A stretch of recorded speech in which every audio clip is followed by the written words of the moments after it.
मैं हूं राजेश। बहुत बहुत स्वागत है आपका हमारे इस खास बातचीत में। जी हां, खास इसलिए है कि गुजरात के किसान संघ के अध्यक्ष मगन भाई पटेल ने दिल्ली में दस्तक दी है। मामला वही है पुराना, चाहे वो कपास के किसानों की समस्या हो, कैस्टर किसानों की समस्या हो, चाहे दाल के किसानों की समस्या हो, चाहे आलू किसानों की समस्या हो। तमाम मामले को लेकर इन्होंने दिल्ली में दस्तक दी है। दिल्ली सरकार से इन्होंने गुहार लगाई है कि अब तक हमारी एमएसपी चाहे हमारी एक्सपोर्ट को लेके एक खास नीति और किसानों के हित में कोई नीति क्यों नहीं बन रही है। हमारे साथ मगन भाई पटेल खुद मौजूद हैं, भारतीय किसान संघ के अध्यक्ष हैं, गुजरात से आते हैं और किसानों की समस्या को लेकर आए हैं। मगन भाई, आपका बहुत बहुत स्वागत है। कैसा लग रहा है दिल्ली में आप समस्याओं को लेकर घूम रहे हैं? क्योंकि बात चल रही थी कि गुजरात मॉडल को पूरे भारतवर्ष में लागू करेंगे, लेकिन गुजरात के किसान संघ के अध्यक्ष, गुजरात के किसानों के नेता दिल्ली में दस्तक दे रहे हैं किसानों की समस्या को लेकर। विषय तो सभी भारत के किसानों का पिछले 3-4 साल से जो उसके उपज के भाव नहीं मिल रहे हैं, उनके बारे में हमने पहले से ही यहाँ सरकार में आकर कई बार आना हुआ है और हम रजूआत करते हैं। मगर अभी जो बारिश हुआ कमौसमी, इसमें जो किसानों को परेशानी हुई है, जो नुकसान हुआ है, गेहूं में है, चने में है, आलू में है, गुजरात में जीरा है, सौंफ है, इसबगुल है, इन सभी फसल में जो नुकसानी हुई है, इनके बारे में सरकार की ओर से कुछ न कुछ किसानों को मदद मिले, उनके लिए हमने यहाँ आकर सरकार को वो बात बताई है। साथों साथ जो सरकार की आज तक पुराने सिस्टम से किसानों का जो भाव तय करने की जो सिस्टम थी, एमएसपी, सीएससीपी के द्वारा कॉस्ट ऑफ कल्टीवेशन तय करने का तरीका है, वो मैंने जब इसमें देखा कि ये पूरा ड्रामा चल रहा है, हमने उसी समय भी हमने ये बात उन लोगों को जो समिति थी उसी समय मैंने उसी बात रखा था। हमारा जो 3 साल में किसानों की सभी उपज के भाव ये सभी जो तय करते हैं, सीएससीपी, कॉस्ट ऑफ कल्टीवेशन, जो भाव कृषि भाव पंच कहते हैं, वो तय करते हैं। इसमें हर साल 1%, 2%, 1%, 2%, इसी साल तो कॉटन में कुछ नहीं बढ़ाया है कॉस्ट ऑफ एमएसपी का। उसी समय में किसानों का जो खेती करने में जो इनपुट लगता है, डीजल है, रासायनिक खाद है, यांत्रिक साधन है, मजदूरी है, सीड्स है, पेस्टिसाइड, इसमें कई गुना 100 से 300% भाव बढ़ता है। उनके सामने ये सीएससीपी द्वारा हमारा किसानों का एमएसपी वो 1%, 2% ही बढ़ाया जाए तो किसानों के साथ मस्करी है। मैंने इसी समय वो ड्रामा देखकर वड़ा प्रधान नरेंद्र भाई को भी खत लिखा कि आप जो सिस्टम से भारतवर्ष के किसानों को जो अपेक्षा रख के आपने यहाँ जो वचन दे के आप आए हैं, वो पूरा करना है। तो अभी मशीनरी वही की वही है, अभी ड्राइवर बदला है, मगर मशीनरी वही की वही है। इस मशीनरी से जो आप माहिती मंगवा कर जो आप नीति बनाओगे तो आप इसमें कहीं न कहीं धोखा खा जाओगे, क्योंकि ये किसानों को हर साल 200% भाव बढ़ता है, उनके सामने 1% बढ़े तो कहाँ तक ये किसान सहन करेगा। दूसरी बात वो है कि अभी सरकार के आंकड़े बताते हैं, पिछले हर साल जो सुसाइड करने वाले किसानों की जो संख्या है, वो सरकार के आंकड़े दिखा रहे हैं कि पर दिन, हर दिन 50 किसान सुसाइड कर रहे हैं और 2500 किसान खेती छोड़ रहे हैं।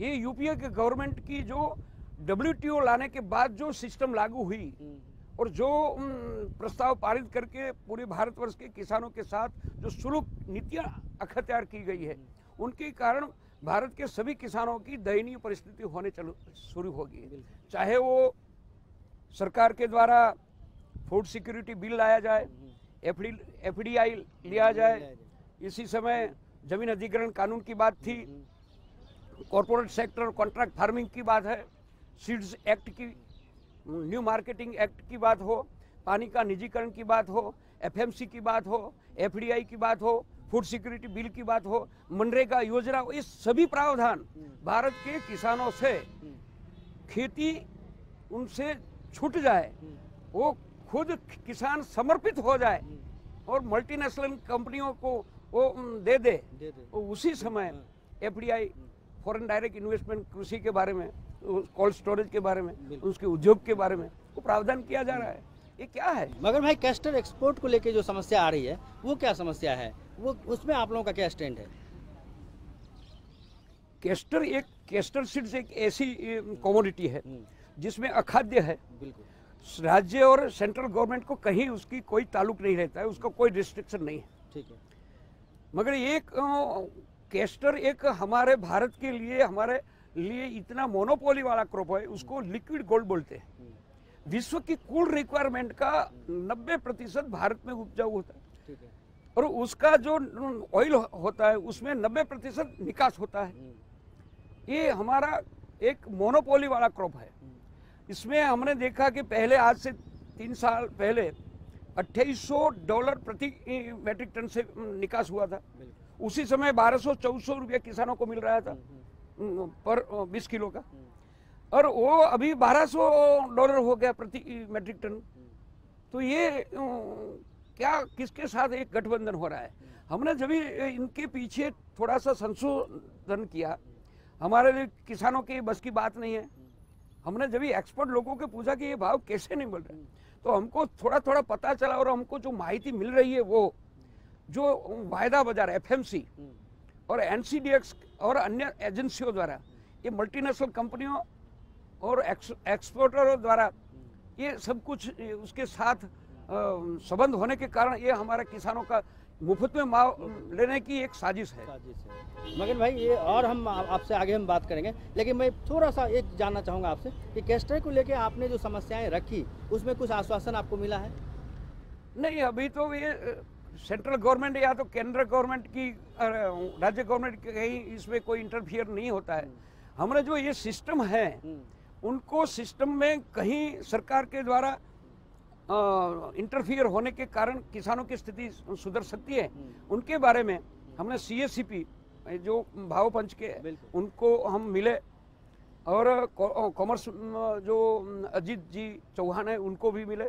उनको सभी ये पूरी डिटेल बताया, किसानों की स्थिति बताया, और जो हमारे साथ जो सुलूक, हमारा जो व्यवहार हो रहा है उसको सभी बात डिटेल में हमने बताया।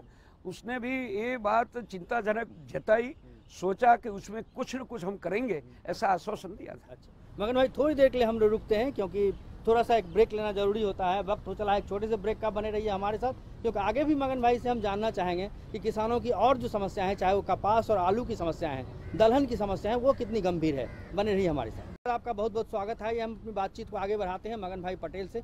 मगन भाई, अब एक समस्या है कि कुछ दिन पहले जो है कि कपास के किसानों की बड़ी समस्या आई थी। गुजरात में जगह जगह आंदोलन हो रहे थे, दिल्ली तक ये बात, पार्लियामेंट संसद में पिछले सत्र में भी ये बात उठी थी, लेकिन उसका कोई भी अभी तक हल नहीं निकाला गया। आपके अब कृषि मंत्री हैं गुजरात के, मोहन भाई कुंदरिया जी हैं, राधा मोहन सिंह जी, वो भी बीजेपी के हैं, बीजेपी की सरकार है गुजरात में, तो फिर मामला कहाँ अटक रहा है? अभी भी समस्या वही की वही है। हमने जब यही सभी मामले कृषि मंत्री से और हमारे राज्य गवर्नमेंट के सामने रखा, उसने बताया कि भी वैश्विक मंदी के कारण ये सब कुछ हो रहा है, और MSP से जो CCI द्वारा कॉटन खरीदने की जो उसने हमने जहाँ जहाँ सेंटर बताए वहीं खरीदने की तैयारी भी बताई। CCI द्वारा अभी वो 810 रुपये से खरीदा भी जा सकता है।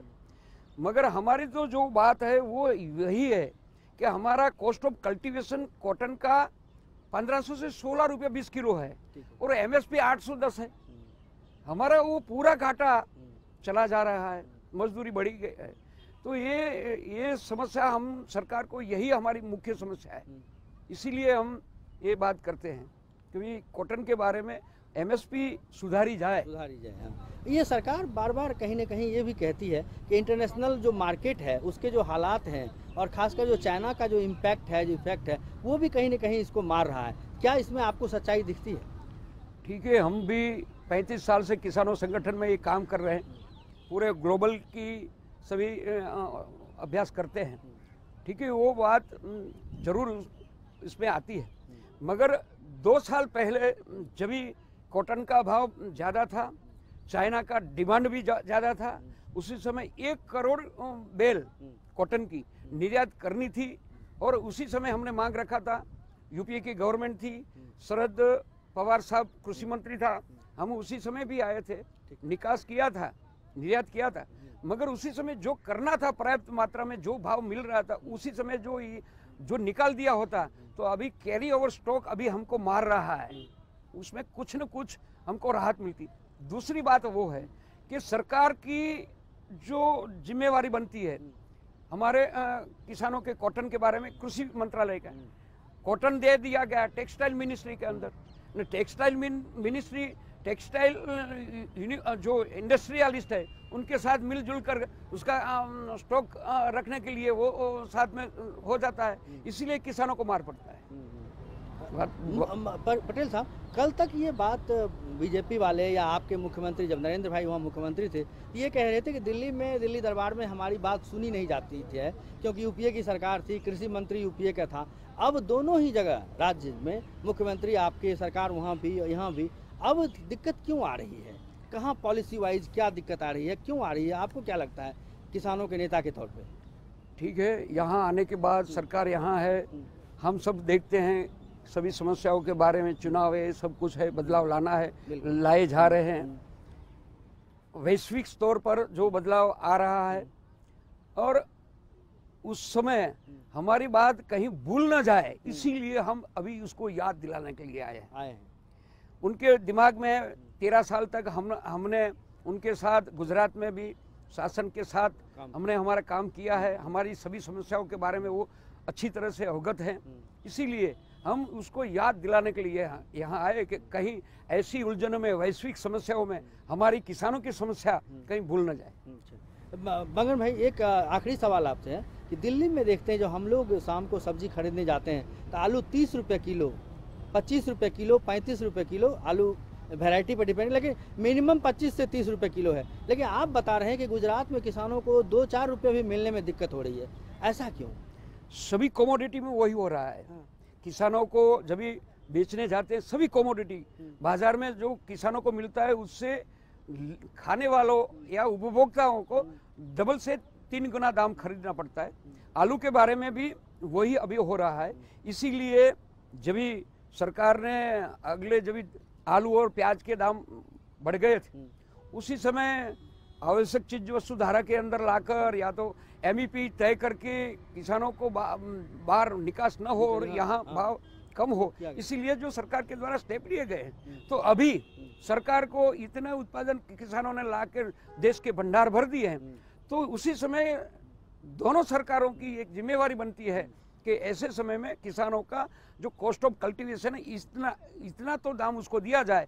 इसलिए हमने अभी कृषि मंत्री को भी 8 रुपये पर केजी किसानों को आलू खरीदना चाहिए और स्टोरेज करना चाहिए, वो हमने बात अभी रखा है। एक सजेशन, अगर हम लास्ट में, मेरा आखिरी सवाल है, अगर किसान नेता के तौर पर अगर आपसे एक सुझाव मांगा जाए कि इसको कैसे ठीक किया जाए, क्योंकि इससे महंगाई से भी रिलेट है कहीं ना कहीं ये मुद्दा, तो इसको कैसे ठीक, आप क्या बताएंगे? मैंने पहले बताया कि नरेंद्र भाई ये सब कुछ जो बिचौलिया जो भी इतना सब कुछ माल खा जाते हैं, सरकार के दिमाग में है बिचौलिया खत्म करने की। जो हमारे साथ जो कुछ सिस्टम बात हुई थी उन हिसाब से ही बिचौलिया खत्म करना है। और दूसरी बात है कि किसानों की सभी उपजों को एमएसपी से खरीदने की समयबद्ध कार्यक्रम किया जाए, उसके स्टोरेज व्यवस्था हर गांव में होनी चाहिए और उसका वैल्यू एडिशन जो पेरिसेबल गुड्स रहता है, जो सब्जी है, फ्रूट है, वो पेरिसेबल गुड्स है, वो पेरिसेबल गुड्स को हर गांव में ऐसा वैल्यू एडिशन करके उसका माल बनाया जाए और उसका पैकिंग करके स्टोरेज किया जाए और एक्सपोर्ट भी किया जाए, तो किसानों को सही दाम मिलेंगे। क्या गुजरात से कोई ट्रांसपोर्ट फैसिलिटी है कि जो कि वहाँ से सब जो आलू है या कुछ ऐसे जो वेजिटेबल्स हैं उसको दिल्ली की मार्केट तक कनेक्ट किया जाए? रेलवे फैसिलिटी है क्या? हाँ, हमारे यहाँ से, क्योंकि आलू तो यहाँ यूपी, पंजाब और हरियाणा में ज़्यादा होता है, इसीलिए वहीं के यहाँ आलू वहीं से लाया नहीं जाता है, यहाँ से गुजरात जाता है जब भी ज़रूरत पड़ती है।